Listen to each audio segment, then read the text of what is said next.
आज आपण बनवणार आहे ऑल टाइम रिफ्रेशमेंट कलिंगडाचा ज्यूस. फंक्शन्स पार्टीमध्ये मिळणारा जे कलिंगडाचा ज्यूस आहे सेम त्याच स्टाईलमध्ये आज आपण बनवणार आहोत. त्यासाठी लागणारं साहित्य आहे कलिंगड, मीठ, चाट मसाला, जिरा पावडर, पिठी साखर, थोडंसं लिंबूचं ज्यूस आणि पाणी.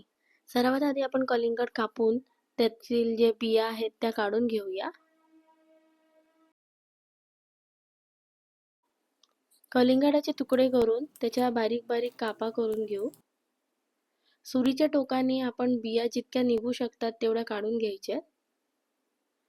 आता मिक्सर जारमध्ये 1 बाउल कलिंगड, त्याच्यात थोडंसं मीठ, 1 चमचा चाट मसाला, जिरा पावडर, 2 ते 3 चमचे पिठी साखर व अर्ध लिंबूचं ज्यूस आपण टाकायचं आहे.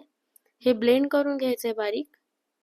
ब्लेंड करून झाल्यानंतर त्याच्यामध्ये थोडासा पाणी व आईस क्यूब टाकायचे.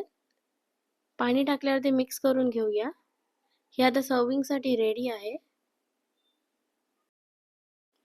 एन्जॉय करा all time refreshment watermelon juice.